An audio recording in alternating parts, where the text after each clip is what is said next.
Քաղաքացիներին ժեղ, շուն ու շանգյալ, բոշա, էլ ինչ էին ասում։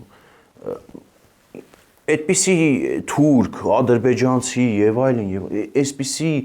բնութագրումներով, այսպիսի պիտակներով քաղաքացու հետ շփվող ուժից դուք ինչ եք սպասում։ Չէ, Հայաստանի Հանրապետության քաղաքացիներ, դուք ինչ եք սպասում։ Ունեք Ռոբերտ Քոչարյանից ինչ եք սպասում։ Ռոբերտ Քոչարյանի դեպքում մի փոքր հասկանալի է ինչա լինելու, անձնական վրեժ է լինելու Հայաստանի Հանրապետության քաղաքացիների հետ։ Անձնական վրեժ, վենդետա Հայաստանի Հանրապետության քաղաքացիների հետ։ Սամվել Կարապետյանի մեջ ինչ եք տեսել եւ ինչ եք ուզում։ Ինչա լինելու։ Այդպիսի բնորոշում բիզնես դաշտում գործած եւ այդպիսի կարողությունների հասած մարդը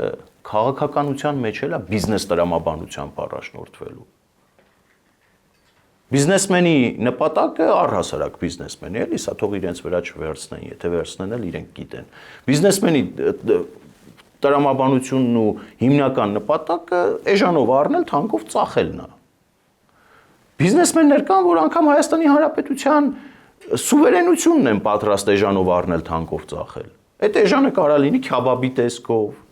այդ էժանը կարա լինի 50,000 կաշառքի տեսքով, այդ էժանը կարա լինի խոստումով, որ վաղը չեմ մյուս օրը կլինես պաշտոնյա, այդ էժան առնելը կարա լինի օրինակ համաներման տեսքով, որ այ բանտերը կբացենք, բոլոր հանցագործներին ազատություն կտանք, հիմա էլ բանտերի վրա են փորձում աշխատանք տանել,